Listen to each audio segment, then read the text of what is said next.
The internet has voted. Do you want to know where we're going?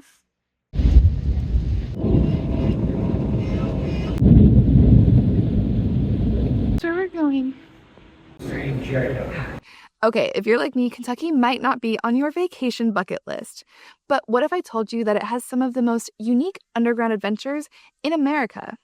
All right, today we are here in eastern Kentucky, in the heart of the Red River Gorge, a place that most people don't know about, but if they do know about it, it's for its sandstone arches and world-class rock climbing. But what many people don't realize is that beneath this ancient landscape lies a network of limestone mines that have been transformed into something extraordinary. Today, we are spending a long weekend kayaking through a 100-year-old flooded limestone mine, ziplining through the largest man-made cave system in North America, and discovering how the same rocks that created these adventures also make Kentucky bourbon legendary. Who knew Kentucky had adventures like this? Let's find out what we've been missing. Welcome to the Rock Record. Let's talk rocks. Of course, as always, before we head underground, let's understand the geology that makes all of this possible.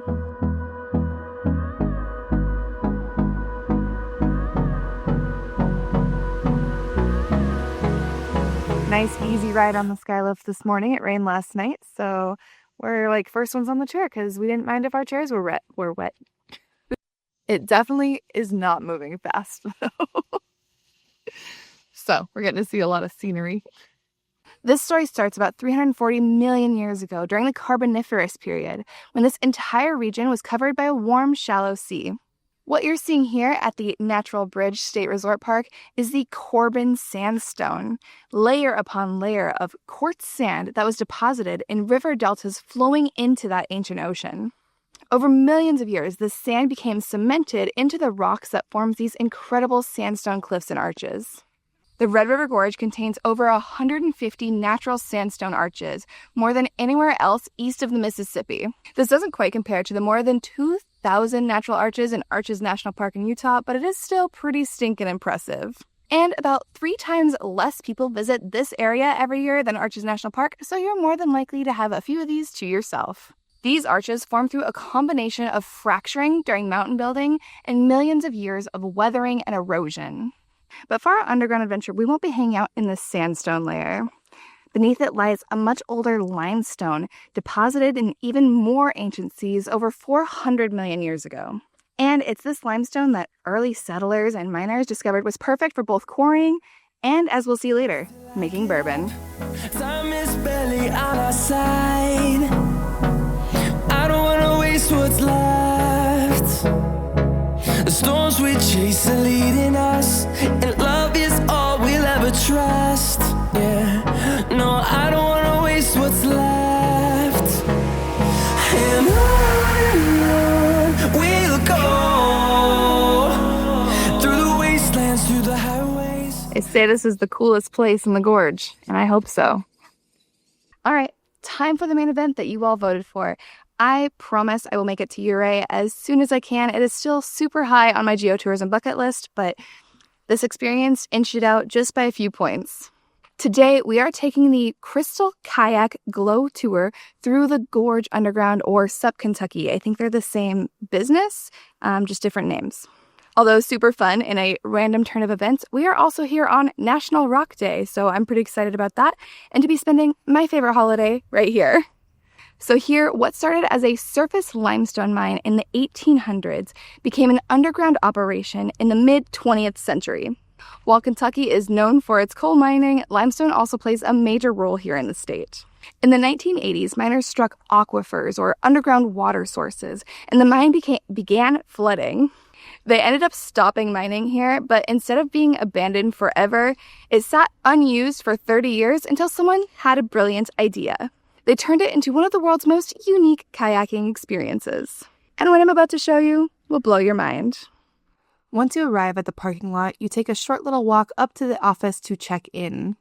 There's a super cute little shop for any last-minute necessities, and then you'll get set up for your tour. They have pretty much everything that you need here, although there are a couple things that they recommend bringing and carrying. The temperature down here stays a constant 55 degrees year-round, and because the water comes from those same aquifers that the miners hit, the levels remain incredibly stable.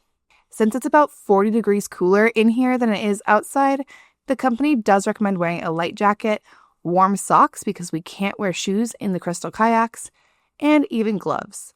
Although you can rent neoprene gloves and socks from them so you don't have to bring them. Once you're all suited up and ready to go, you start heading into the mine. Our tour guide was really great, and she pointed out some cool animals that they have living on the walls and in the water here. Once you get to the dock, it is shoes off and into the kayaks for the adventure to start.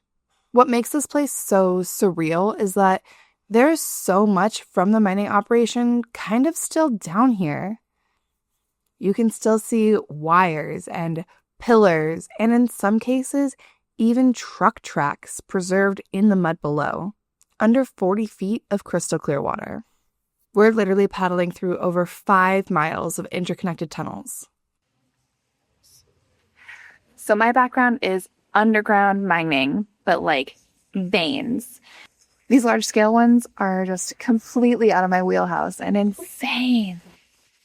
Wow. And if you look up during the winter, supposedly Kentucky brown bats hibernate in these chambers. Make sure that you're looking closely. In some places, these limestone walls show clear evidence of how this mine operated. You can see the tool marks, the systematic coring patterns, and possibly even some fossils from that ancient sea. Our tour guide made sure to point out other cool things that you can see along this tour, including some sinkholes from below, which is kind of cool. They're like little cave-ins. They do have single and dual kayaks available, and no experience is required for this. The water is very calm, making it very easy to learn how to kayak in, because, trust me, I am not a good kayaker. They do also stock fish in here, which is fascinating on its own, but also, because no one is actually fishing these fish, they get to be giant. And it was so much fun getting to see them swim around and underneath the kayaks, and probably the main reason for getting a clear kayak instead of just a regular kayak. Have you ever experienced an adventure that combined industrial history with natural beauty like this? Let me know in the comments. Okay, lessons learned. Bringing a warm pair of socks is very highly recommended. We brought gloves too, but it kind of wasn't worth it. I was gonna bring a dry bag. I decided against it. I would recommend it. I got this little one in the shop and really liked it. But it's nice to have a spot for your phone and camera and stuff. Although for your sunglasses, car keys, all of the important stuff, they do have little bins in the gift shop area. So you don't have to worry about dropping that kind of stuff. If you don't want to take your phone and camera, then throw it all in the bin and call it good. Definitely bring a sweatshirt. It was a little cool. Definitely bring quick dry pants. I am in jeans and my butt definitely got wet. You didn't think I'd come all the way to Kentucky for just one underground adventure though, did you? Of course not. If underground water sports aren't your thing, maybe this next one is. Our weekend adventure continues in Louisville, where we're visiting the largest man-made cave system in North America. The Louisville Mega Cavern is 100 acres of pure adventure. And like our kayaking spot, it is a repurposed limestone mine. This cavern was started by Ralph Rogers of the Louisville Crushed Stone Company and was actively mined for 42 years, from the 1930s to the 1970s. It removed limestone for roads and bridges across the Midwest. It was then acquired in 1989 by private investors with the idea to develop a portion of the old mine into an environmentally conscious, high-security commercial storage facility. What I think is super funny is that even though it's underground, the Metro Louisville government and the state of Kentucky classify it as a building. In fact, it is the largest building in the state of Kentucky and even has its own building code. What's incredible is the sheer scale of this thing. If you filled this place with boats, it could hold 16,000 of them. The mine goes under all 10 lanes of the Waterson Expressway, and 70% of the Louisville Zoo sits directly above us. The limestone in this area is part of the Cincinnati Arch formation. Think of it as kind of like a giant underground dome that stretches from Ohio all the way down to Tennessee.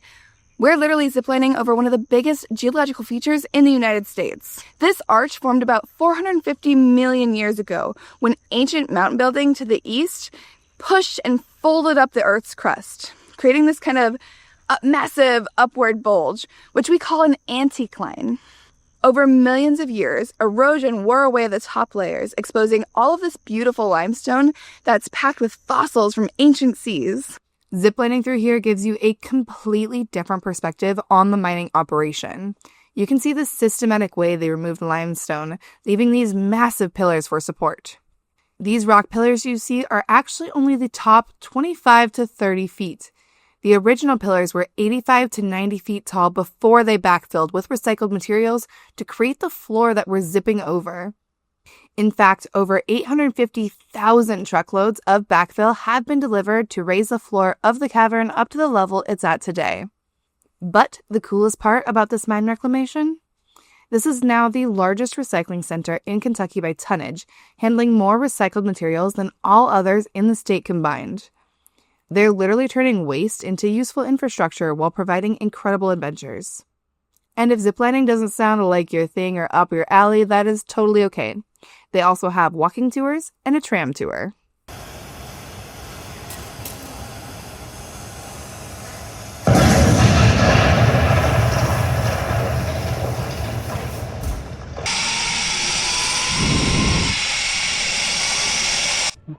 Congratulations on your Thank you. All right, now that we have discovered some underground adventures and seen the famous limestone of this area up close, it's time to spend some time on the surface to see where this geology creates something completely different. Kentucky's world-famous Bourbon. Kentucky is one of the world's most famous karst landscapes, areas where limestone dissolves to create caves, springs, and sinkholes. This same process that creates underground adventures like Mammoth Cave National Park also creates the perfect water for bourbon. Limestone water has a high pH, which promotes fermentation. It also adds beneficial minerals like calcium, and most importantly, it filters out iron, which gives liquor a terrible taste. This is why Kentucky became the center of American bourbon production in the late 1700s. Early settlers had access to perfect limestone water right from natural springs. We learned something similar to this when we were in Scotland about how the geology there creates the perfect scotch, so if you want to learn more, check that video out. Although it is worth noting that bourbon is not scotch. For whiskey to be defined as bourbon, it must be made in the United States, with a mash of at least 51% corn, aged in new charred oak barrels, and distilled to no more than 160 proof. This, along with the distinct water, creates a bourbon's key flavor profile. So go ahead and take a sip of water right now and think about the geological journey that it took to reach you. Maybe it came through some limestone as well, depending on your area. So whether you're kayaking through flooded limestone mines, ziplining through quarried caverns, or sipping bourbon made with limestone water, you'll experience the same 400 million-year-old geology in completely different ways. So, are you ready to experience Kentucky's underground adventures for yourself? Here's what you need to know. Spring and fall generally offer the best weather for exploring the Red River Gorge above ground, but underground adventures are perfect year-round.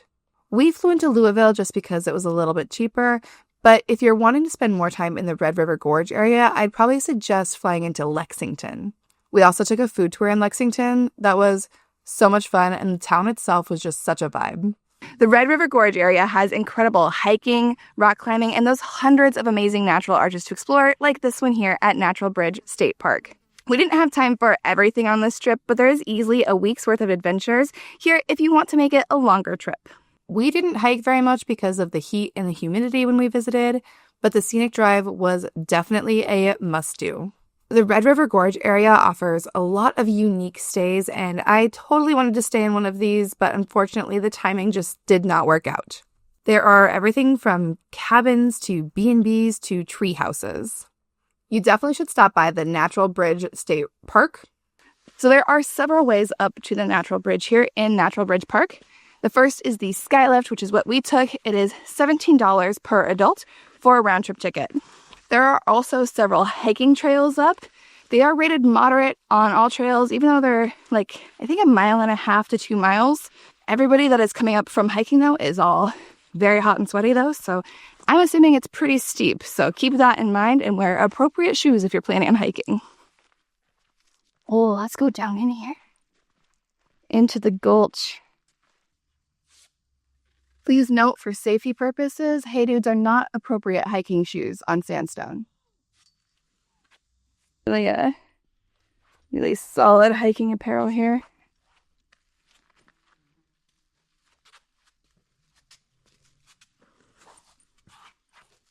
And everyone I talked to suggested Miguel's Pizza, which meant that it was packed. So we did not actually try this, but we did eat at Thatcher Barbecue Company, and it was pretty good. For more information about the Red River Gorge area, stop by the Visitor Center right as you turn off on that road. It was really nicely done, and the people here were really nice. Along the scenic byway, be sure to check out the Nada Tunnel, although keep in mind that it is only big enough for one car, so you definitely have to coordinate with the other cars on the other end of the tunnel to know when to go. We did stop at the Gladdy Visitor Center, and the rangers here were so nice and let us take a look around, even though we were technically past their closing point.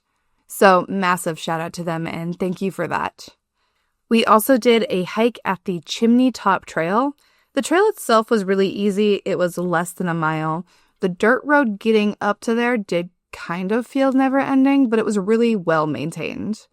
Because we were there kind of later in the day, we were also the only ones on the trail, which was really nice and honestly just a beautiful lookout over this area of Kentucky.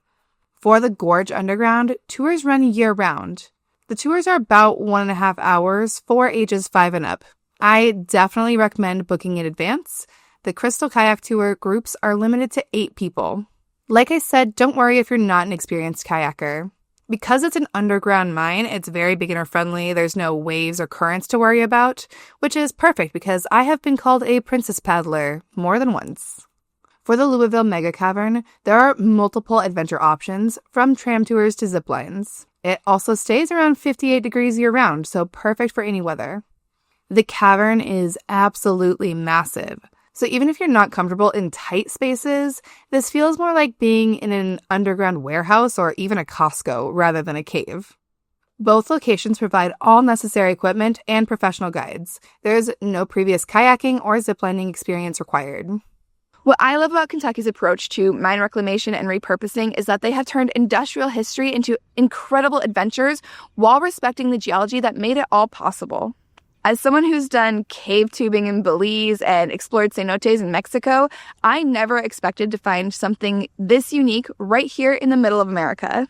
From 400-million-year-old seas to modern adventure tourism, this landscape tells the incredible story of how geology shapes not just the land, but also ways of life. So I'm curious, what is the most unique adventure that you've experienced in a place that you never expected? Drop a comment and let me know, because I am always looking for new adventures and new stories to tell. Plus, be sure to follow me on Instagram if you want to vote in more upcoming rock record adventures and topics of conversation. As always, if you enjoyed this geological adventure, make sure to subscribe and hit that notification bell. Until next time, keep exploring the stories written in stone.